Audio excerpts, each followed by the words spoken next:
Good morning students. आज हम लोग फिजिक्स का सबसे इम्पोर्टेंट चैप्टर पढ़ने जा रहे हैं, इलेक्ट्रिसिटी, विद्युत धारा। विद्युत धारा जिसको अंग्रेजी में कहते हैं इलेक्ट्रिक करंट। इलेक्ट्रिक करंट, जी हाँ, हम लोग आज अंधकार से प्रकाश की ओर पलायन करेंगे। कल्पना कीजिए, इमेजिन कीजिए कि अगर इलेक्ट्रिसिटी नहीं होती, अगर विद्युत नहीं होता, तो आज का संसार हमारा वैसा नहीं होता, कुछ और होता। कितना इम्पोर्टेंट हमारे लिए यह है, ह्यूमन लाइफ के लिए विद्युत इलेक्ट्रिक कितना इम्पोर्टेंट है, ये तो आप लोग भी समझते होंगे। अगर विद्युत इलेक्ट्रिक ना होती तो आज विज्ञान इतना आगे नहीं जाता, आज साइंस इतना आगे नहीं जाता। तो हम लोग आज विद्युत धारा चैप्टर क्लास 10 का एक ऐसा चैप्टर है फिजिक्स का जो हमें एक अच्छा मार्क्स देती है एग्जाम में। 10 मार्क्स कम से कम होंगे आपको इस चैप्टर से बोर्ड एग्जाम में। 10 प्रश्न, 10 नंबर का सवाल आपको इस चैप्टर से पूछे जाएंगे। तो क्यों ना विद्युत धारा चैप्टर को एक अच्छे तरीके से आगाज किया जाए और इसे अच्छी तरीके से समझा जाए, ताकि बोर्ड एग्जाम में अच्छे नंबर ला सके। क्योंकि हम लोग का टारगेट है 100, बिल्कुल 100। जी हाँ, आपने सही सुना, बिल्कुल 100। अर्थात मैं 500 नंबर की बात नहीं करता हूँ, 480 प्लस की मैं बात करता हूँ। बस इतना से ही मैं संतुष्ट हूँ। 480 की मैं बात करता हूँ, लेकिन साइंस और मैथ एक ऐसा सब्जेक्ट है जिसमें 100/100 लाया जा सकता है। और विज्ञान ही है जो हमारे जीवन को सफल बना सकता है। विज्ञान से ही आज ये दुनिया आगे चल रही है, और अगर मानव एक्सिस्ट कर रहा है इस धरती पर तो ओनली ड्यू टू साइंस। नहीं तो अब तक कब मानव का समुदाय समाप्त हो गया होता। जिस प्रकार से मानव ने अपना पॉपुलेशन को बढ़ाया है, जितनी प्रकार से बीमारियां आती रहती थी, आज सभी पर मानव ने विज्ञान के बदौलत, साइंस के बदौलत कंट्रोल किया है। तो आइए देर न करते हुए हम टॉपिक को शुरू करते हैं। फर्स्ट टॉपिक है विद्युत धारा। अर्थात विद्युत धारा है क्या, तो सबसे पहले धारा को समझते हैं। धारा अर्थात करंट। जी हाँ, धारा मतलब करंट। करंट यानी प्रवाह। किसकी प्रवाह, तो आवेश की प्रवाह। तो दो बातें यहाँ निकल कर आती है, धारा, प्रवाह, दो बातें निकल कर आती है। तो सबसे पहले हम लोग इसे डिफाइन कर लेते हैं कि विद्युत धारा की परिभाषा क्या होती है। विद्युत धारा की परिभाषा क्या होती है, हम लोग पहले उसे की परिभाषा को समझ लेते हैं। जी हाँ, बिल्कुल आपने सुना, हम लोग पहले विद्युत धारा की परिभाषा को, डिफिनेशन को समझ लेते हैं। उसके बाद हम लोग आगे बढ़ेंगे। चालक में, किसी चालक में लिखा जाए, किसी चालक में आवेशों के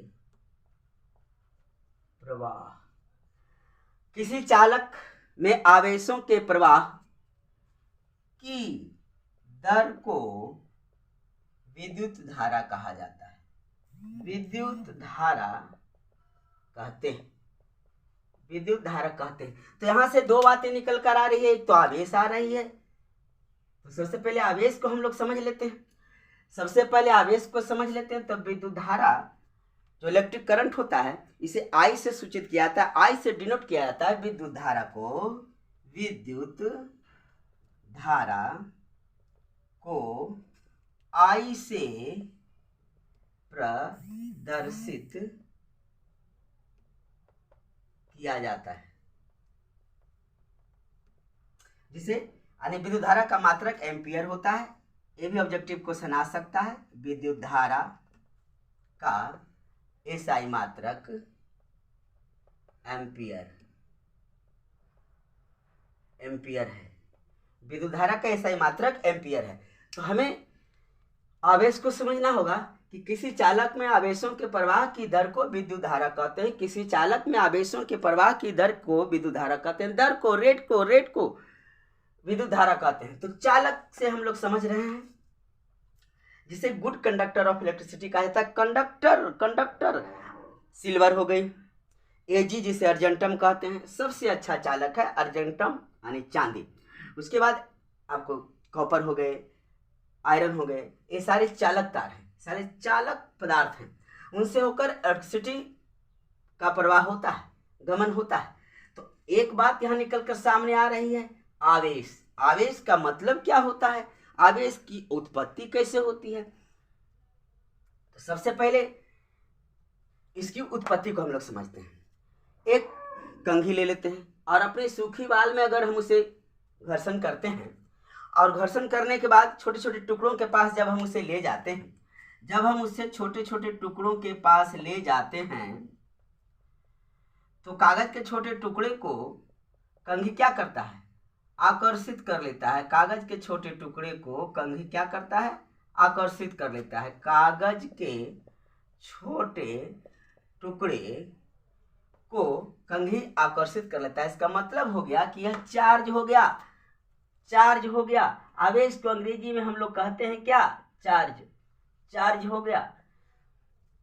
वैसे ही एबोनाइट की रड को अगर हम ऊनी से रगड़ेंगे तो उसमें भी आवेश उत्पन्न हो जाएगी। तो आवेश क्या है, सर्वप्रथम हम लोग आवेश की बात करता हूं कि आवेश होता क्या है। आवेश कहते किसको है हम लोग, आवेश की परिभाषा को समझ लिया जाए, उसके बाद आवेश उत्पन्न कैसे होता है उसको हम लोग समझ लेंगे। तो पहले आवेश को समझ लेते हैं कि आवेश होता क्या है। आवेश, आवेश किसी पदार्थ का वैसा गुण आवेश अर्थात चार्ज, आवेश कहलाता है। किसी पदार्थ का वैसा गुण आवेश कहलाता है जिसके कारण वह किसी दूसरे पदार्थ को या वस्तु को, दूसरे पदार्थ को अपनी ओर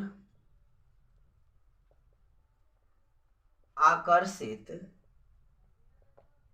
करता है या प्रतिकर्षित, जिसको रिपेल कहते हैं, दूर हटाना कहते हैं, प्रतिकर्षित करता है। जस्ट लाइक चुंबक, मैग्नेटिक फील्ड जैसे चुंबक में उत्पन्न हो जाता है, जस्ट लाइक वैसे इस कंघी के आसपास मैग्नेटिक फील्ड उत्पन्न हो गया, चूंकि एक गुण उत्पन्न हो गई जो किसी कागज के टुकड़े को अपनी ओर आकर्षित कर लिया। तो आवेश किसे कहते हैं, किसी पदार्थ का वैसा गुण चार्ज कहलाता है जिसके कारण वो किसी वस्तु को अपनी ओर खींचता है, आकर्षित करता है या फिर रिपेल करता है, प्रतिकर्षित करता है। उस गुण को हम आवेश कहते हैं। आवेश दो प्रकार के होते हैं, एक है धन आवेश, एक है ऋण आवेश। आवेश दो प्रकार के हो गए, आवेश दो प्रकार के हो गए। एक है धनावेश, धनावेश पॉजिटिव चार्ज, और दूसरा है ऋणावेश, नेगेटिव चार्ज, ऋणावेश नेगेटिव चार्ज, जिसे इंग्लिश में नेगेटिव चार्ज कहते हैं। तो धनावेश और ऋणावेश, आवेश के दो भाग होते हैं, दो भेद होते हैं, धन आवेश और ऋण आवेश। अब हम लोग केमिस्ट्री भी पढ़ रखे होंगे, वहां से हम लोग कुछ बातें को अभी खींचकर हम लोग ले आते हैं और धन आवेश और ऋण आवेश को बिल्कुल तरह से हम लोग समझ लेते हैं। जैसे मैं एक एग्जाम्पल से आपको समझाने का प्रयास करता हूं, प्रयास मात्र करता हूं ताकि आपको हम सफल बना सकें। सोडियम की परमाणु संख्या 11, the atomic number of sodium is 11, so number of electron is 11। अर्थात सोडियम का परमाणु संख्या जब 11 है तो उसमें इलेक्ट्रॉन का भी परमाणु संख्या 11 ही होगा। अगर हम इसका इलेक्ट्रॉनिक विन्यास निकालें, जिसको कहते हैं इलेक्ट्रॉनिक कॉन्फ़िगरेशन, तो 2 8 1 होगी। अष्टक पूर्ण करना है। अगर सोडियम किसी दूसरे तत्व से अभिक्रिया करता है, केमिकल रिएक्शन करने वक्त, रासायनिक अभिक्रिया करने वक्त, जब वो अभिक्रिया करता है, मान लीजिए वो क्लोरीन से अभिक्रिया कर रहा है, तो क्लोरीन की परमाणु संख्या है 17, तो नंबर ऑफ इलेक्ट्रॉन हो गए 17। अगर हम उसे आपको इलेक्ट्रॉनिक कॉन्फ़िगरेशन विभिन्न कक्षाओं में बांटें तो 2 8 7 हो गई। तो ये अष्टक पूर्ण होगा, अष्टक पूर्ण होगा तब दोनों अभिक्रिया करेंगे। एक को त्याग दिया, जब इलेक्ट्रॉन त्यागता है, छोड़ता है, तो वह पॉजिटिव चार्ज होता है, और जब इलेक्ट्रॉन लेता है तो वह नेगेटिव चार्ज होता है। तो 1 प्लस 1 माइनस, चूंकि सोडियम ने 1 इलेक्ट्रॉन को छोड़ा और क्लोरीन ने 1 इलेक्ट्रॉन को लिया, जो लिया माइनस हुआ, ऋण हुआ, और जो दिया छोड़ दिया तो वह प्लस हो गया। आप समझिए, जब इलेक्ट्रॉन झड़ेगा, गिरेगा, जैसे कंघी को अगर सूखे बाल से रगड़े तो कंघी में मौजूद इलेक्ट्रॉन, क्योंकि पदार्थ में इलेक्ट्रॉन तो होंगे ही होंगे, झड़ गई, गिर गई हमारे सूखी बालों में, तो धनावेशित हो गया कौन? कंघी। कंघी हो गई धनावेशित, यानी जब झड़ गया तो धनावेश हो गई, और जब वो ग्रहण किया तो ऋणावेश हो गया। उस परिस्थिति में हमारे सूखा बाल था वह ऋणावेश हो गई। तो हम लोगों ने आवेश को समझा, आवेश को समझा, और विद्युत धारा को तो समझना ही, पूरा लेसन है विद्युत धारा भी कैसे समझ लीजिएगा। विद्युत धारा को समझने के लिए पूरे पाठ को पढ़ना होगा, सिर्फ परिभाषा समझ लेने से ही नहीं होती है। तो अभी हम लोग सिर्फ आवेश को समझे कि धन आवेश होता है, ऋण आवेश होता है, आवेश उत्पन्न कैसे होती है। अब मैं उसके बारे में भी एक लाइन आपको समझा दूं। आवेश उत्पन्न कैसे होता है, इसकी उत्पत्ति कैसे होती है, आवेश की उत्पत्ति कैसे होती है। आवेश यानी चार्ज की उत्पत्ति, चार्ज की उत्पत्ति।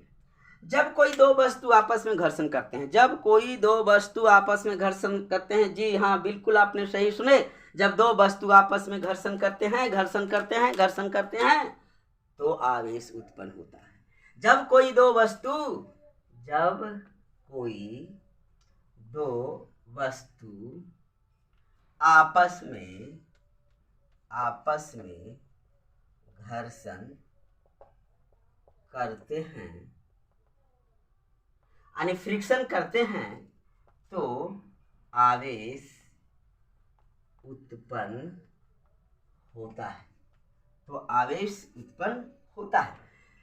मैंने दो वस्तु ले लिया, सपोज दैट कंघी को ही ले लेते हैं। जब कंघी को मैंने बाल में रगड़ा तो कंघी एक वस्तु हो गई, एक वस्तु हमारा हेयर हो गया, बाल हो गया। ये दोनों में घर्षण उत्पन्न हुई, फ्रिक्शन उत्पन्न हुई, फ्रिक्शन उत्पन्न हुई, फ्रिक्शन उत्पन्न हुई, तो क्या होंगे? किसी एक पदार्थ से इलेक्ट्रॉन झड़ेंगे, गिरेंगे, तो आवेश उत्पन्न हुआ ना। ये धनावेशित हो गया और ऋणावेशित हो गया, क्योंकि इस पर इलेक्ट्रॉन चले गए, जिस पर इलेक्ट्रॉन गया ऋणावेश हो गया, और जिसका इलेक्ट्रॉन निकला वह धनावेश हो गया। आई होप आप बिल्कुल इतना तो समझ गए होंगे, आवेश तो बिल्कुल समझ गए होंगे कि धनावेश और ऋणावेश क्या है, आवेश कैसे उत्पन्न होती है, आवेश है क्या।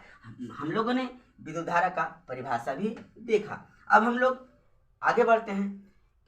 जो विद्युत धारा, जो इलेक्ट्रिक करंट है, इसको समझने के लिए, बेहतरीन ढंग से समझने के लिए हमें विद्युत परिपथ को समझना होगा, विद्युत परिपथ को समझना होगा।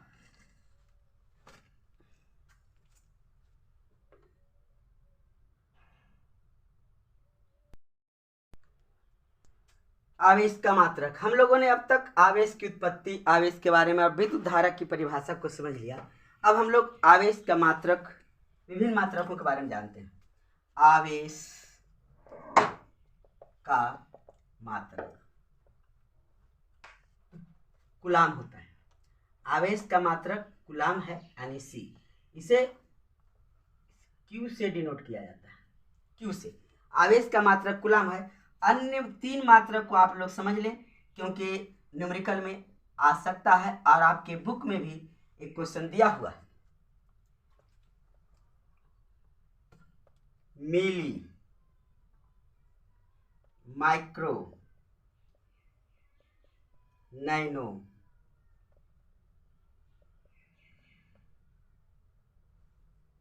मिली coulomb, micro coulomb, nano coulomb.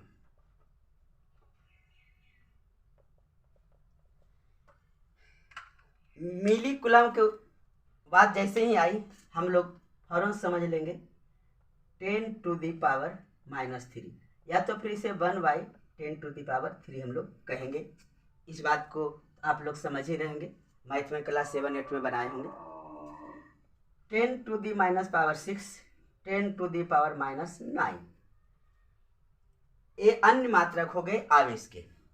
तो आवेश को समझने के लिए सबसे हमें पहले इलेक्ट्रिक सर्किट यानी विद्युत धारा जिसमें गमन करेगा, जिसे हम लोग विद्युत परिपथ कहते हैं, उसके बारे में हमें जानना होगा। विद्युत परिपथ, इलेक्ट्रिक सर्किट, इलेक्ट्रिक सर्किट को हमें समझना है। इसके बाद हमें इलेक्ट्रिक सर्किट को समझना है, जिसे कहते हैं विद्युत परिपथ। वैसा पथ जिस पर आवेश का प्रवाह हो, विद्युत का गमन हो, विद्युत परिपथ कहलाता है। विद्युत परिपथ, विद्युत परिपथ, अंग्रेजी में इसे कहा जाता है इलेक्ट्रिक सर्किट। Electric circuit. आइए हम लोग पहले विद्युत परिपथ को समझ लेते हैं, क्योंकि ऐसा भी क्वेश्चन आता है 2 नंबर का कि विद्युत परिपथ कहते किसको है। उसे एक आरेख द्वारा समझा है। यह कितने प्रकार के होते हैं, कौन क्लोज सर्किट होता है, कौन ओपन सर्किट होता है, बंद परिपथ और खुला परिपथ। हम लोग ये दोनों चीजों को समझेंगे। पहले विद्युत परिपथ कहते किसको, जिस पथ पर धारा यानी विद्युत धारा, धारा जैसे ही आपको समझ लेना है विद्युत धारा, जिस पथ पर धारा का प्रवाह होता है उसे विद्युत परिपथ कहते हैं।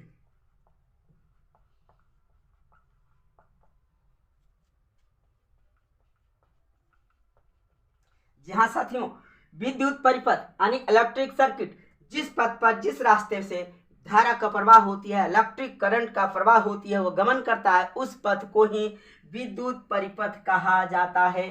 तो हम लोग परिपथ को बनाएंगे तो विद्युत परिपथ जो है वह 2 होते हैं, एक क्लोज सर्किट और एक ओपन। एक क्लोज एक ओपन। क्लोज सर्किट जिसे कहा गया बंद परिपथ, बंद परिपथ। ओपन, ओपन सर्किट जिसे कहते हैं खुला परिपथ, खुला परिपथ। हम लोग दोनों को बारी बारी से ढंग से समझ लेते हैं कि बंद परिपथ क्या होता है, खुला परिपथ क्या होता है, उसका हम किस प्रकार से आरेख खींचेंगे। आरेख सर्किट यानी इलेक्ट्रिक सर्किट बनाने के लिए हमें कौन कौन सी पदार्थों की, वस्तुओं की आवश्यकता होगी, डिवाइस की आवश्यकता होगी, ये हम लोग जान लेते हैं, ताकि आगे जब मैं बताऊं तो आपको समझने में थोड़ी सी भी परेशानी ना हो कि प्रतिरोध यानी जो रेजिस्टेंस होता है उसका संयोजन जो होता है, कॉम्बिनेशन जो होती है सीरीज का या पैरेलल का, किस प्रकार किया जाता है। तो हम लोग पहले परिपथ को एक आरेख द्वारा समझ लें, विद्युत परिपथ इलेक्ट्रिक सर्किट को।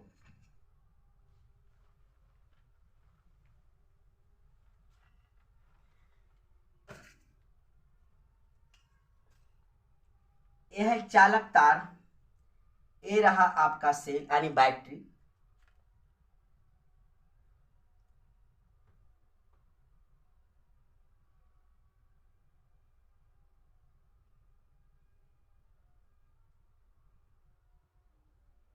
मैंने यहाँ कुंजी डाल दिया, इसको प्लग कहते हैं, कुंजी। ये धारा का प्रवाह हो रहा है, धारा का प्रवाह हो रहा है, जिसे आई से सूचित किया जाता है विद्युत धारा को, धारा का प्रवाह हो रहा है।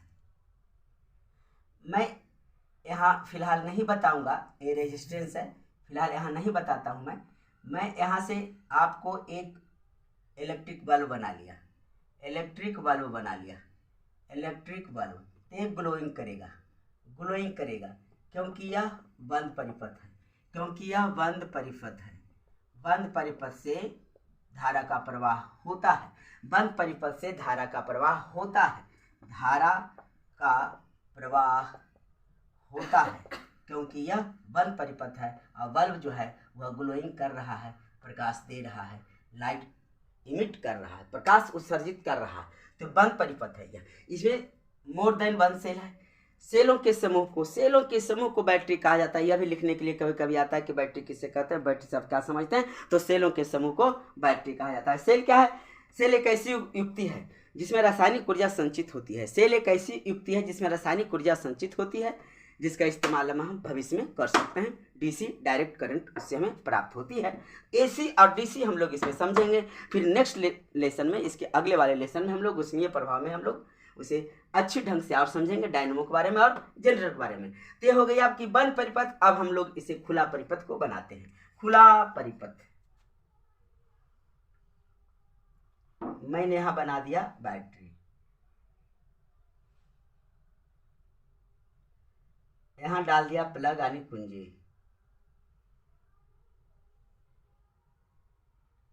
मैंने यहां एक बल्ब लगा दिया,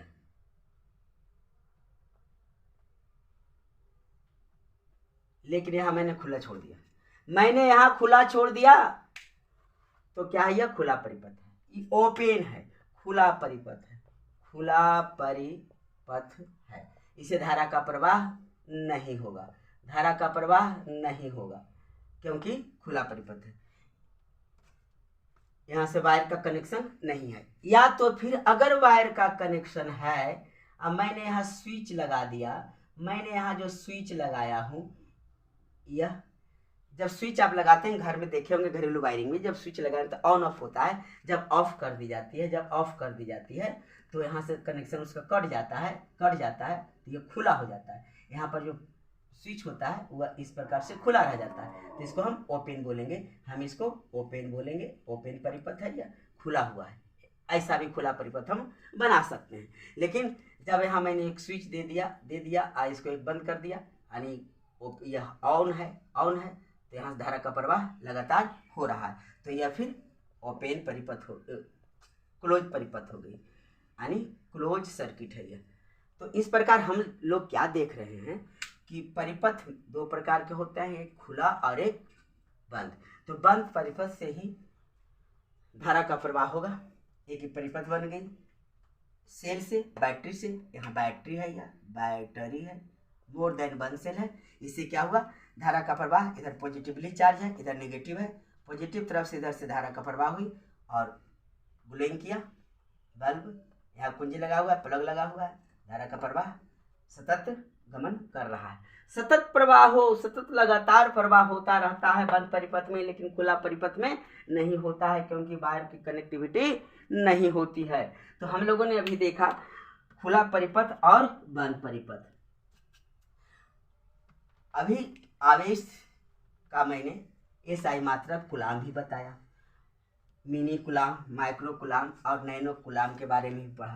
तो अब यहाँ से बात उत्पन्न होती है, कूलाम का एक सूत्र, जैसे अगर कूलाम पूछ दिया तो उसका हम लोग सूत्र कैसे निगमन करेंगे और उससे हम न्यूमेरिकल कैसे सोल्व करेंगे, आंकिक प्रश्न को हम लोग किस प्रकार बनाएंगे। तो सबसे पहले हम लोग विद्युत धारा की मैं बात कर लेता हूँ, जरा सा पीछे रिकॉल करते हूँ, माइंड को पीछे ले जाता हूँ और देखिए कि विद्युत धारा जिसे आई से सूचित किया जाता था, विद्युत धारा बराबर आवेश, विद्युत धारा बराबर आवेश बटा समय, विद्युत धारा बराबर आवेश बटा समय होता है। जी हाँ साथियों, आप लोगों ने बिल्कुल सही सुना, विद्युत धारा बराबर आवेश बटा समय, विद्युत धारा बराबर आवेश बटा समय, विद्युत धारा बराबर आवेश बटा समय। तो विद्युत धारा को आई से सूचित किया जाता है, आई से सूचित किया जाता है एम्पियर, और आवेश को क्यू से सूचित किया जाता है, और समय आपका हो गया टी। तो आई बराबर हम बोल सकते हैं क्यू बटा टी, आई बराबर हम बोल सकते हैं क्यू बटा टी, क्यू जहाँ कूलाम है और टी हमारा समय है। आवेश कूलाम हो गई, समय हमारा टी हो गया, विद्युत धारा हमारा आई हो गई। अगर हम लोग यहाँ बात करें कि क्यू बराबर आनी आवेश बराबर क्या हो जाएगा, आवेश आनी क्यू बराबर क्या हो जाएगा, तो हम लोग कहेंगे क्रॉस मल्टीप्लिकेशन करने के बाद हम लोग कहेंगे कि विद्युत धारा गुने समय होता है, विद्युत धारा गुने समय होता है, विद्युत धारा गुने समय होता है, यानी क्यू बराबर आपको हो जाएगी आई गुने टी, क्यू बराबर आई गुने टी, क्यू बराबर आई गुने टी, आई बराबर क्यू बटा टी, आई बराबर क्यू बटा टी, आई बराबर क्यू बटा टी, आई बराबर क्यू बटा टी। विद्युत धारा के मात्रक की परिभाषा, विद्युत धारा के मात्रक, विद्युत धारा का मात्रक एम्पियर होता है, विद्युत धारा का मात्रक एम्पियर होता है, विद्युत धारा का मात्रक एम्पियर होता है, विद्युत धारा का मात्रक एम्पियर होता है, जिसे आई द्वारा डिनोट करते हैं, जिसे आई द्वारा डिनोट करते हैं। तो उसकी परिभाषा क्या होती है, विद्युत धारा के मात्रक यानी एम्पियर की परिभाषा क्या होती है, अर्थात एक एम्पियर किसे कहते हैं, एक एम्पियर किसे कहते हैं, एक एम्पियर किसे कहते हैं। ऐसा क्वेश्चन कभी कभी 2 नंबर का आ जाता है एग्जाम में। तो किसी विद्युत परिपथ में प्रति सेकंड आवेशों के प्रवाह की दर को, प्रवाह की दर को, प्रवाह की दर को, प्रवाह की दर को, जी हाँ प्रवाह की दर को ही तो कहते हैं एक एम्पियर, अर्थात आई बराबर होता है क्यू बटा टी, आई बराबर होता है क्यू बटा टी। जहाँ देखिए एम्पियर को आई से सूचित किया जाता है और कूलम क्यू से सूचित किया जाता है, समय को टी से सूचित किया जाता है, और इस वन में इस वन से अगर डिवाइड करेंगे, भाग करेंगे तो आ जाएगा कितना, हमें 1 आ जाएगा, अर्थात 1 एम्पियर बराबर होता है 1 कूलम बटा 1 सेकंड, 1 एम्पियर बराबर होता है 1 कूलम बटा 1 सेकंड। अगर दोस्तों इस प्रकार का क्वेश्चन आ जाए तो हम लोग आराम से इस तरीके से हल कर सकते हैं। किसी विद्युत परिपथ में प्रति सेकंड आवेशों की प्रवाह की दर को 1 एम्पीयर कहते हैं, 1 एम्पीयर कहते हैं, और 1 एम्पीयर बराबर होता है 1 कूलम बटा 1 सेकंड। मैंने 1 से कैंसिल किया, डिवाइड किया, भाग किया तो आ गया 1 भागा 1 बराबर 1, बाई और 1 आ गई 1 एम्पीयर, यानी 1 कूलम बटा 1 सेकंड बराबर 1 कैंसिल, 1 एम्पीयर होगी, यानी 1 एम्पीयर बराबर होगा कूलम बटा सेकंड, कूलम बटा सेकंड।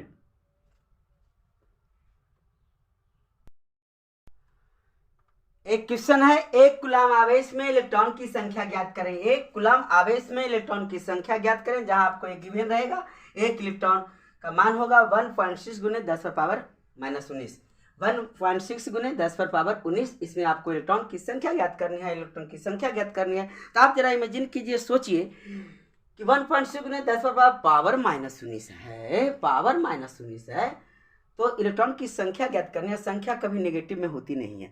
काउंटिंग नंबर कभी, जैसे रोल नंबर हो जाए, मैं पूछ दूं कि भारत की पॉपुलेशन क्या है, तो वह माइनस में नहीं होगी, प्लस में होगी। तो थोड़ा सा इमेजिन करना है। 1 कूलम आवेश में, तो कूलम मानी क्यू, कूलम बराबर नंबर ऑफ इलेक्ट्रॉन, इलेक्ट्रॉन की संख्या हो गई नंबर ऑफ इलेक्ट्रॉन गुने 1 इलेक्ट्रॉन का मान, n बराबर हो गई आपको इलेक्ट्रॉन की संख्या, इलेक्ट्रॉन की संख्या। बस इसी पर आप सोल्व कीजिए, हल कीजिए, बिल्कुल आपका आंसर आएगा। क्यू 1 कूलम क्या है, 1 कूलम, 1 कूलम यानी 1 बराबर, n तो खो जाएंगे जी, E कितना दिया हुआ है, इलेक्ट्रॉन कितना दे रखा 1.6 गुने 10 पर पावर 19 दे रखा। अब यहां से ये गुना के फॉर्म है, चर राशि है n वेरिएबल है, n को हम दाएं पक्ष में ही रख लेंगे, RHS तरफ ही हम n को रहने देते हैं, इसको लेफ्ट साइड भेजते हैं, तो गुना का इधर आकर क्या हो जाएगा आपका, डिवाइड में हो जाएगा, बटा में हो जाएगा, तो 1 बटा हो जाएगा 1.6 गुने 10 पर पावर 19 बराबर n। जब पावर -19 था, नीचे आ गया, गुना हुआ है, n बराबर आपका हो गई 1.6 गुने 10 पर पावर 19। अब हम पॉइंट को हटाएंगे, इसे मैं यहां हल कर दे रहा हूं, बिल्कुल समझिए। n को मैं लेफ्ट साइड में लिख लेता हूं,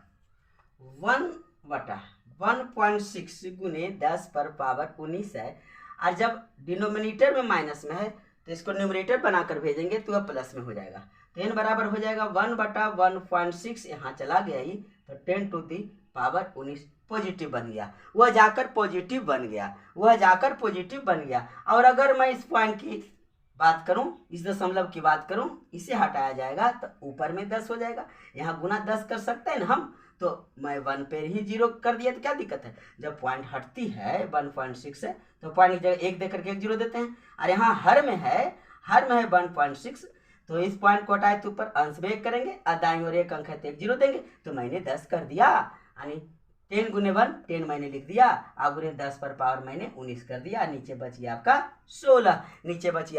16। अब देखिए n बराबर, यहाँ से अगर 10 एक और हम ले आएंगे ताकि भाग देने में हमें सुविधा हो, आसान हो, और आसानी से हम आंसर को कैलकुलेट कर सकें। तो जैसे आसान होता है वैसे ही न्यूमेरिकल हो, मैथ हो, बनानी चाहिए। तो अगर यहाँ से एक 10 को हम बाहर कर लेंगे तो हो जाएगा 10 गुने 10 और गुने 10 पर पावर 18, क्योंकि मैंने एक 10 को बाहर कर लिया, अब बराबर बटा हो गई 16। यहाँ से आपका हो गया 10 दही की 100 और गुने 10 पर पावर हो गई 18 और नीचे हो गई आपकी 16। अब क्या करेंगे, डिवाइड करेंगे, भाग करेंगे, 2 8 16, 2 50 और 2 25 और 2 चौकी, 4 से भाग करेंगे 25 में, 4 से भागा करेंगे 25 में, 4 5 20, 4 6 24, 4 6 24, 4 दूनी 8, 4 5 20, 6.25 गुने 10 पर पावर 18, 10 पर पावर 18 इलेक्ट्रॉनों की संख्या हो गई। इतना इलेक्ट्रॉन होगा हमारा, यही होगा आंसर, 6.25 गुने 10 पर पावर 18। मैंने क्या किया, 4 से भाग कितना लगाया, तो 4 से भाग कितना में लगाया, तो 25 में लगाया, 4 6 24 हो गया, 1 बच गया, 0.0, 4 दूनी 8, 2 बच गया, 0 4 5 30, ठीक है। 6.25 गुने 10 पर पावर 18 18। ऐसा आपका भारतीय वर्ग में एक क्वेश्चन अंकित प्रश्न में शायद क्वेश्चन नंबर 2 दे रखा होगा, क्वेश्चन नंबर 2 जो आपको यह लानी है। यह भी इंपॉर्टेंट सवाल है, 1 नंबर 2 नंबर या तो फिर ऑब्जेक्टिव में भी आ सकता है, आपको इसे याद रखनी है। वैसे यह क्वेश्चन देगा तो क्वेश्चन में इलेक्ट्रॉन का मान है जो दे देता है 1.6 गुने 10 पर पावर 19। अगर नहीं है तो इसे आप याद कर लें 1.6 गुने 10 पर पावर -19। अब यहाँ देखिए इलेक्ट्रॉनों की संख्या निकल गई, जो पॉजिटिव में होगा पॉजिटिव में होगा। स्क्रीनशॉट ले लिया जाए।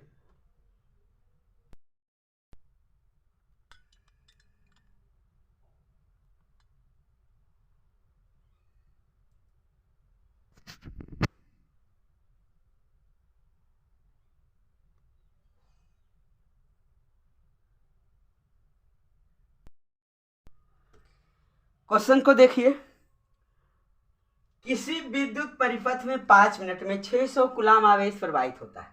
समय कितने हैं? 5 मिनट। समय कितने हैं? 5 मिनट। समय कितने हैं? 5 मिनट। तो t = हो गई 5 मिनट। अब मैं जो बोलता हूं उसे ध्यान में रखें, हमें समय को सेकंड में बदल लेना है, हमें समय को सेकंड में बदल लेना है। तो आपको जब मिनट में दिया हुआ है तब मैं जानता हूं कि 1 मिनट में कितने सेकंड होते हैं? 60 सेकंड होते हैं। तो इसे हम लिख सकते हैं ना, लिख सकते हैं ना, 5 गुने 60 6 5 30, 300 सेकंड होंगे। 300 सेकंड समय है। आवेश कूलाम 600 कूलाम आवेश है। आवेश आवेश कूलाम कितने हैं? 600 कूलाम है, 600 कूलाम। तो हमें निकालना है विद्युत धारा का मान। विद्युत धारा का मान, विद्युत धारा अर्थात I बराबर हम जानते हैं Q बटा क्या होता है? T होता है। Q बटा T I बराबर Q बटा T। आराम से हम लोग बना लेंगे I बराबर Q बटा T। Q कितने? 600। Y T समय कितने? 300 सेकेंड। 0000 3 दूनी 6 यानी 2 एम्पियर हम लिख लेंगे। आंसर वही हमारा ज्ञात हो गया, क्योंकि विद्युत धारा का मात्रक होता है एम्पियर। तो 2 एम्पियर हमारा करेक्ट आंसर आएगा। आई होप आपको समझ में आई होगी। बिल्कुल आसान है। समय दे रखा है, ये समय दे रखा है, जो 5 मिनट समय था इसको हम लोगों ने क्या चिन्ह में बदल लिया? तो सेकंड में बदल लिया। सेकंड में बदल लिया तो 5 गुने 60 करेंगे, क्योंकि 1 मिनट में 60 सेकंड होता है। और कूलाम यानी आवेश तो दे रखा है, आवेश है गिवन, टाइम है गिवन। हमें पूछा है विद्युत धारा अर्थात I बराबर होता है Q बटा T यानी आवेश बटा समय, आवेश बटा समय। तो 600 बटा 300 से मैंने भागा किया। 600 में कुछ नहीं किया मैंने, 600 में 300 से भाग किया, 2 आ गया। आंसर आ गया हमारा एम्पियर, 2 एम्पियर, क्योंकि विद्युत धारा का मात्रक होता है एम्पियर। नेक्स्ट क्वेश्चन में लिखता हूं, उसे भी हम लोग 1-2 क्वेश्चन सोल्व कर लेते हैं। क्वेश्चन नंबर 2 है, किसी बस विद्युत परिपथ में 5 मिनट में टाइम कितना है? 5 मिनट। टाइम कितना दिया गया है? 5 मिनट यानी टी बराबर हमारे पास है 5 मिनट। इसे हम लोग बदल लेंगे सेकंड में, तो 5 गुने 60 हो जाएगा। जी हाँ बिल्कुल, 5 गुने 60 ही होगा, क्योंकि 1 मिनट में होता है 60 सेकंड। तो 6 5 30 यानी 300 सेकंड हो गए हमारे, क्या टाइम हो गए, समय हो गए। 0.2 एम्पियर की धारा प्रवाहित हो रही है। विद्युत धारा यानी I बराबर दे रखा है 0.2 एम्पियर की धारा प्रवाहित हो रही है। तो आवेश का परिमाण ज्ञात करें। अर्थात Q बराबर भाट पूछा गया है, आवेश बराबर पूछा गया है, Q बराबर भाट पूछा गया है। अभी हम लोगों ने इसके पहले जो सवाल हल किया, I बराबर Q बटा T, जो हम लोगों ने बनाया Q बटा T। अगर मैं इसे तिरछा गुना कर दूं तो Q बराबर हो जाएगा I गुने T। तो क्यों ना Q बराबर डायरेक्ट फॉर्मूला लिखें, Q बराबर I गुने T। I का मान दे रखा है 0.2 गुने T हमारा है 300, T हमारा है 300। पॉइंट को मैंने हटा दिया, यहाँ से पॉइंट कैंसिल हो गई, A0 कैंसिल हो गया। अब 30 दूनी हो गया 60, 30 दूनी 60, यह है कूलम। तो 30 कूलम हमारा हो गया क्या? आवेश का परिमाण 60 कूलम, जो कि हमारा आंसर होगा 30 दूना 60। 30 दूना मल्टीप्लाई करेंगे 30 से 2 को, तो 30 दूनी 60 होगा। 60 कूलम हमारा हो गया आवेश का परिमाण। 60 कूलम हमारा हो गया आवेश का परिमाण। तो किसी विद्युत परिपथ में 5 मिनट समय दिया हुआ था। 5 मिनट तक उस विद्युत परिपथ में जब धारा प्रवाहित की जाती है तो 0.2 एम्पियर की धारा प्रवाहित होती है। और हम जानते हैं कि विद्युत धारा को मापने वाले यंत्र को कहा जाता है अमीटर। उसे हम लोग आगे डिस्कस करेंगे, बस कुछ ही समय बाद उसे हम डिस्कस करेंगे कि अमीटर का पठन था 0.2 और टाइम लग गया हमें 5 मिनट, आने 300 सेकंड लग गई। तो कितना आवेश परिमाण धारा प्रवाहित किया, तो आवेश का परिमाण निकालना था, तो 60 कूलम हमारा ये आंसर हुआ। अब विद्युत परिपथ में जो पहले सेल हम लोग समझ लेते हैं, उसके बाद हम लोग यहाँ रेजिस्टेंस के बारे में समझेंगे, प्रतिरोध के बारे में समझेंगे। पहले हम लोग सेल की बात कर लेते हैं। तो सेल की बात कर लेते हैं। जी हाँ, बिल्कुल। सेल क्या है? जैसे हम लोग पढ़े होंगे डेनियल सेल, एग्लांसेस सेल, सूखा सेल, अवोल्टा सेल, जो आज का है ड्राई सेल, जो आज हमारे पास पेंसिल वाली बैटरी आती है। विभिन्न प्रकार की बैटरियाँ आने लगी है, डीसी करंट जो प्रदान करती है, डायरेक्ट अर्थात दिष्ट धारा जो देती है, वही सेल की मैं बात कर रहा हूँ। तो सेल एक ऐसी युक्ति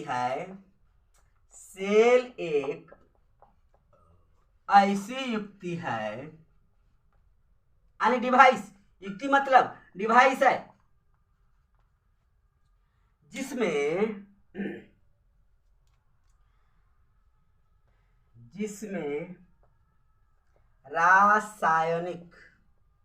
रासायनिक ऊर्जा संचित रहती है। देखिए, कहा जाए तो इस प्रकार की आकृति को हम लोग कह सकते हैं सेल। देखिए, इसे हम लोग कह सकते हैं सेल, निप्पो, या तो फिर आपका एवरेडी जो आता है, है ना। तो ये सेल हो गई, ड्राई सेल हो गई, तो ये सेल है। अब हम पढ़ेंगे कि बैटरी किसे कहते हैं। बैटरी यानी सेल की समूह को बैटरी किसे कहते हैं? सेलों के समूह को बैटरी कहा जाता है, बैटरी कहते हैं। तो सेलों का समूह है, अगर यही थोड़ा सा समझ लें तो हम लोग प्रतिरोध की जो संयोजन है, कॉम्बिनेशन है, उसको समझने में बिल्कुल ही आसान होगा। हम लोग पहले बैटरी के ही संयोजन को समझ लेते हैं। घर में टॉर्च होगा लंबा वाला, उसमें देखते हैं कि एक सेल ऐसे लगा हुआ है, एक सेल और यहाँ से, यानी 3 सेल वाली मैं बैटरी की टॉर्च की मैं बात कर रहा हूँ। मान लीजिए 3 सेल है, यह देखिए इस प्रकार से टॉर्च में लगा हुआ होता है, यहाँ होल्डर हो गई, यहाँ बल्ब लगा रहता है, ये ग्लो करता है, यहाँ से स्विच हो गई, इधर से बंद रहता है। तो देखिए, ये जो 3 सेल हैं, ये तीनों मिलाकर समूह को हम लोग क्या कहेंगे? बिल्कुल कहेंगे बैटरी कहेंगे। और क्या कहेंगे? तो क्या देख रहे हैं? धन ध्रुव यानी धनात्मक, पॉजिटिव आगे है, नेगेटिव पीछे है, फिर से यहाँ पॉजिटिव है, फिर से यहाँ नेगेटिव है, फिर से पॉजिटिव है और फिर से नेगेटिव है। तो इस कॉम्बिनेशन को हम लोग कहेंगे सीरीज यानी श्रेणी क्रम कहेंगे, इसको श्रेणी क्रम कहेंगे, यानी इसको अंग्रेजी में कहा जाता है सीरीज कॉम्बिनेशन का मतलब हो गया श्रेणी क्रम में सेलों का समूहन, श्रेणी क्रम समूहन हो गया, ये सीरीज हो गया। अब दूसरे है, अगर घर में आपका रेडियो है तो उसको खोलकर देखें, आपको बिल्कुल पैरेलल समानांतर आपको समझ में आ जाएगी कि समांतर समूहन कैसा होता है और क्या होता है। ये तो हो गई आपको श्रेणी क्रम समूहन, यहाँ से हम कह सकते हैं क्या? बैटरियों का समूहन यानी कॉम्बिनेशन। सेकंड में है पैरेलल। जिसको कहते हैं समांतर, समांतर श्रेणी, समांतर क्रम, समांतर क्रम समूहन। इसको अंग्रेजी में कहा जाता है पैरेलल, पैरेलल कॉम्बिनेशन। मान लीजिए यहाँ एक सेल मैंने बनाया, पॉजिटिव है नेगेटिव है, एक सेल मैं यहाँ दे दिया, पॉजिटिव है नेगेटिव है, एक सेल मैंने यहाँ दे दिया, 3 सेल का ही अभी है, एक सेल मैंने यहाँ दे दिया, पॉजिटिव है नेगेटिव है। इस क्रम को हम पैरेलल बोलेंगे। इसमें क्या होता है, इसका प्लस इसका माइनस, प्लस माइनस, यहाँ से प्लस निकाली जाती है, यहाँ से माइनस निकाली जाती है, यहाँ लाइट में बल्ब में जोड़ दिया जाता है, जहाँ से फिलामेंट इसका ग्लोइंग करता है। तो इस समूहन को हम लोग कहते हैं पैरेलल यानी कॉम्बिनेशन। जस्ट लाइक अब हम लोग समझेंगे प्रतिरोध, रेसिस्टेंस में समझेंगे कि रेसिस्टेंस का समूहन कैसे होता है, लेकिन उसके पहले हमें जानना है कि व्हाट इज रेसिस्टेंस, प्रतिरोध क्या है, रेसिस्टेंस प्रतिरोध क्या है, प्रतिरोध क्या है, हमें इस चीज को जानना है।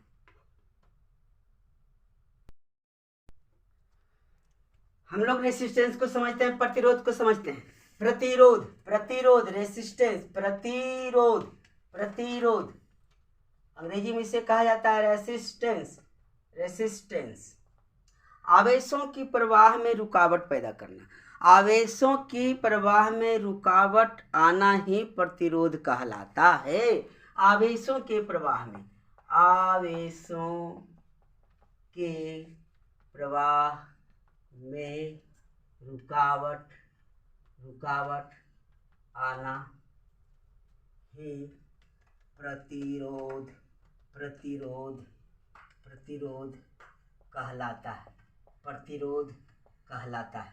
आवेशों के प्रवाह में रुकावट आना ही प्रतिरोध कहलाता है। जैसे हम बात को समझते हैं, एक मैंने ले लिया चालक तार, एक मैंने ले लिया चालक तार जो सिलेंडर के आकार का होगा, क्यों नहीं होगा, तार यहाँ बेलनाकार होती है, यहाँ अनुप्रस्थ काट इसका देखिए वृत्तीय भाग है, एक बेलन के समान है, एक ऊंचाई है, यहाँ उसका अनुप्रस्थ काट है, सेक्शनल एरिया है उसका।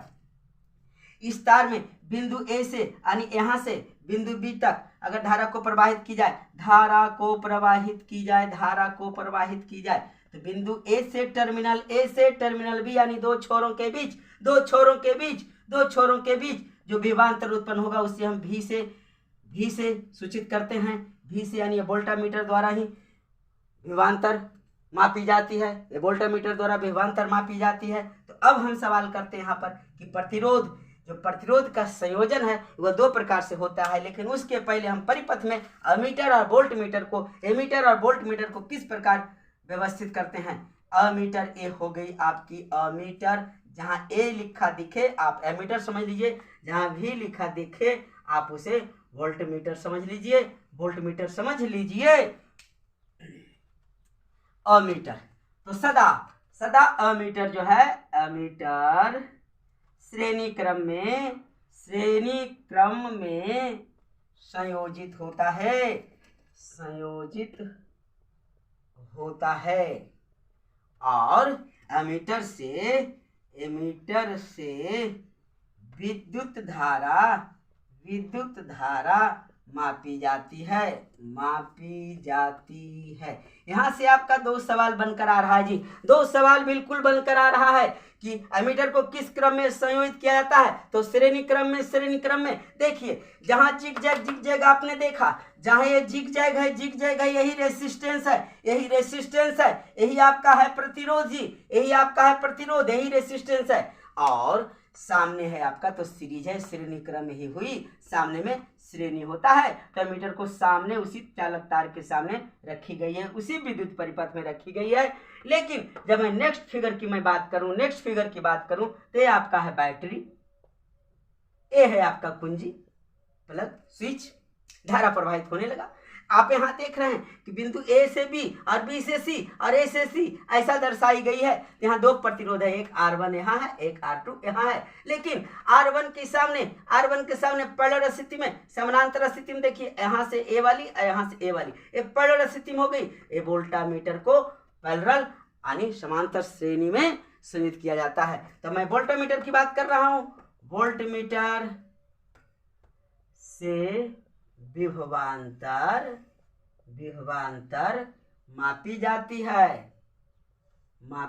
है तथा इसे समांतर क्रम में रखा जाता है या सजाई जाती है, रखा जाता है या जोड़ी जाती है, या तो फिर इसे हम लिख सकते हैं जोड़ी जाती है। वोल्टामीटर को हमेशा समांतर क्रम में जोड़ी जाएगी। देखिए समांतर क्रम में जोड़ी जाएगी रेसिस्टेंस के, और जबकि रेसिस्टेंस के आमने सामने एमीटर यहाँ तो फिर यहाँ एमीटर लगा सकते हैं, एमीटर यहाँ या तो फिर हम यहाँ लगा सकते हैं, यानी इसी के दाएं बाएं बाजू में हम लगा सकते हैं मीटर को, क्योंकि इसे श्रेणी क्रम में ही लगाई जाती है, क्योंकि इससे विद्युत धारा मापी जाती है, जबकि वोल्टामीटर से विभवांतर मापाता है। तो अब हमें जानना होगा विभव और विभवांतर के बारे में, तब यह बात पूरी तरह से क्लियर होगी।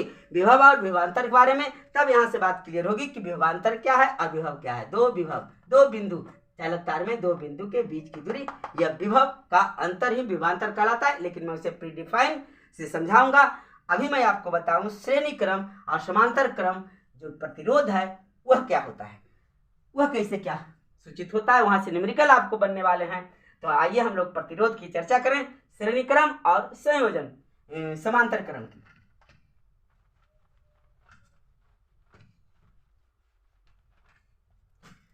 प्रतिरोध का संयोजन, प्रतिरोधों का संयोजन मुख्यतः दो प्रकार से होते हैं। एक तो मिश्रित संयोजन होता है जिसमें पैरेलल और सीरीज दोनों होते हैं, लेकिन फिलहाल हम लोग बिल्कुल समझेंगे पैरेलल और सीरीज, श्रेणी क्रम और समांतर के बारे में पढ़ेंगे। तो पहला है श्रेणी क्रम संयोजन। देखिए श्रेणी क्रम संयोजन में होता क्या है, जिग जैग रेसिस्टेंस हो गई, जिग जैग रेसिस्टेंस हो गई, जिग जैग रेसिस्टेंस हो गई। मैंने टर्मिनल ए लिया, टर्मिनल बी लिया, अनेक चालक है ये भी, उसकी दो सिरों के बीच 3 प्रतिरोध उत्पन्न हो रहा है, जिसे हम लोग लिखते हैं R1, R2 और R3 के नाम से, R1, R2, R3। अब यहीं से एक न्यूमेरिकल भी बनने को आएगा कि समतुल्य प्रतिरोध क्या होगा। समतुल्य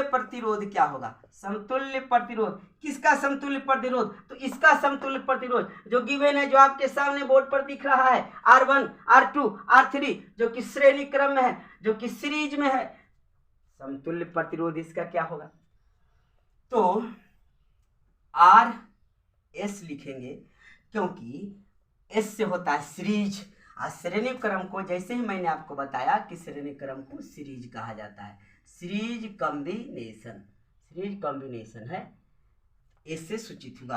RS बराबर हो जाएगा R1 plus R2 plus R3 plus RN, infinite number तक जितना प्रतिरोध होगा सबको हम ऐड कर देंगे, यही हमारा होगा श्रेणी क्रम में उसका संयोजन। फॉर एग्जांपल देख लीजिए, अगर मैं R1 को मान लूं 2 ओम, प्रतिरोध का मात्रा ओम होता है, ऊट का कुब्बड़ बनाना बहुत ही आसान है। देखिए ऊट का कुब्बड़ ओम 2 ओम, मान लिया 3 ओम दे दिया प्रतिरोध, यहाँ मेरी मर्जी है 5 ओम दे दिया प्रतिरोध, 2, 3, 5 ओम दे दिया मैंने प्रतिरोध। अगर मैंने कहा कि इसका समतुल्य प्रतिरोध क्या होगा, तो आराम से हम बना सकते हैं, RS बराबर हो जाएगा 2 ohm plus 3 ohm plus 5 ohm is equal to 5 3 8 2 10 ohm हो जाएगी।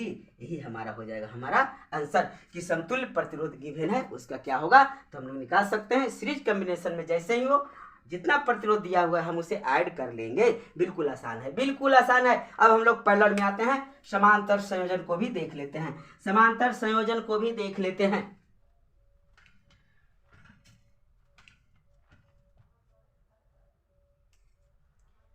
सेकंड है समांतर संयोजन, जिसको कहते हैं parallel combination.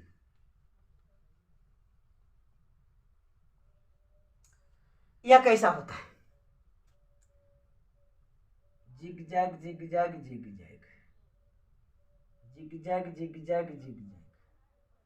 Zigzag zigzag zigzag, R1 R2 R3।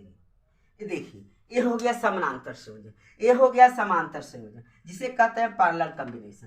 Parallel combination अगर मैं R1 बराबर दे दूं 2, R2 बराबर दे दूं 3 और R3 बराबर दे दूं 5, तो मैं कहूं कि समतुल्य प्रतिरोध निकालें। क्या निकालें? समतुल्य प्रतिरोध निकालें। समतुल्य प्रतिरोध निकालें। समतुल्य प्रतिरोध बराबर क्या हो जाएगा? तो इसको हम लिखेंगे, उसका रिवर्स करेंगे, रेसिप्रोकल करेंगे। 1/RP हम लिखेंगे। RP P से होता है पैरेलल, P से होता है पैरेलल, इसीलिए RP लिखा गया। हम कर लेंगे 1/R1 plus 1/R2 plus 1/R3 plus dot dot 1/RN। 1/RN ये समतुल्य प्रतिरोध हो गया। आइए हम लोग इसे हल करते हैं। तो 1/RP बराबर हो जाएगा, R1 हमारा 2 है, तो 1/2 ओम, ओम में रहेगा जी, ओम में रहेगा जी, ओम में रहेगा जी, क्योंकि प्रतिरोध का मात्रक होता है ओम, प्रतिरोध का मात्रक होता है ओम। 2 ओम प्लस 1/3 ओम प्लस 1/5 ओम। ओनली 3 प्रतिरोध थे, अगर मोर देन होता 3 और होता तो और इसी प्रकार हम लोग प्लस करते जाते। अब हम लोग इसे हल करेंगे। एलसीएम ले लेंगे, 30 आएगा एलसीएम, 2 3 5 कैल्शियम 30 आएगा, तो 30 ओम हम लिख लिए। 2 ओम से 30 में भाग करेंगे तो ओम ओम तो कैंसिल हो गया, 2 से कट गया 30 15 बार में, 15 को एक बार गुना कर लेंगे तो 15 जाएगा जोड़। इसी प्रकार यहाँ आ जाएगा 10, इसी प्रकार यहाँ आ जाएगा 6। बिल्कुल समझ में आ रहा होगा, बिल्कुल समझ में आ रहा होगा, क्योंकि भिन्न का जोड़ मैं कर रहा हूँ और कुछ नहीं कर रहा हूँ। जो हर में है 5 ओम, 5 ओम से मैंने भागा किया, एलसीएम कितना है 30 ओम में भागा करेंगे जी, तो ओम ओम कैंसिल हो जाएगी, तो 5 6 के 30 आया जी, तो 6 आया हमारा भागफल जी। तो 6 को गुना करते हैं अंश से जी, तो 6 गुने 1 बराबर 6 होता है जी। इसी प्रकार मैंने आपको यहाँ बनाया। अब देख रहा हूँ 15 10 और 6 को हमें ऐड करनी है। 6 4 10 से 11 के 1 हाथ लगा 1 और 2 1 3 31/30 ओम। अब यहाँ से हमें निकल कर आई है 1/RP, 1/RP अब बराबर 31/30 ओम। अब तिरछा गुना कर लेंगे, क्रॉस मल्टीप्लीकेशन कर लेंगे, क्रॉस मल्टीप्लीकेशन कर लेंगे, तो 31RP बराबर 30 ओम, इसलिए RP बराबर 30 ओम बटा 31। यही हमारा आंसर होगा, संतुल्य प्रतिरोध जो कि समांतर संयोजन में होगा। हम लोगों ने इस वीडियो में आज प्रतिरोध और उसके संयोजन को पढ़ा, समांतर संयोजन से लेकर के सीरीज तक, और दोनों का हम लोगों ने एक एक एग्जाम्पल को भी देखा, एक एक एग्जाम्पल को भी किया कि समतुल्य प्रतिरोध अगर निकालना हो तो कौन सा फार्मूला हम यूज करेंगे। अगर पैरेलल हो, समांतर हो, तो 1/RP लिखेंगे, 1/R1 plus 1/R2 plus dot dot dot 1/RN तक, यानी इन्फिनिटी तक, जहाँ तक n माने नंबर, जहाँ तक आपका प्रतिरोध दिया रहे, जितना बार प्रतिरोध आया है उसी प्रकार हम प्लस करते जाएंगे, लेकिन 1/, करके और उसे हम लोग भिन्न के जोड़ के समान हल कर लेंगे। यहाँ तिरछा गुना करके ही तो निकालना पड़ेगा ना, क्रॉस मल्टीप्लीकेशन, क्रॉस मल्टीप्लीकेशन करना होगा। तो मिलते हैं फिर नेक्स्ट वीडियो में। नेक्स्ट वीडियो हम लोग विभव और विभवांतर से शुरू करेंगे। जो नेक्स्ट वीडियो हमारा होगा बहुत ही इंपॉर्टेंट, जबरदस्त होने वाली है, क्योंकि उसमें हम लोग ओम्स लॉ पढ़ेंगे, ओम्स लॉ पढ़ेंगे, ओम्स का नियम पढ़ेंगे, जो कि 10th का ही नहीं बल्कि 12th के लिए भी बहुत ही इंपॉर्टेंट होती है। अगर 10th में आप ओम्स लॉ ढंग से समझ लेते हैं तो 12th में बिल्कुल आपको कोई परेशानी नहीं होगी। तो फिर मिलते हैं नेक्स्ट वीडियो में, तब तक के लिए जय हिंद।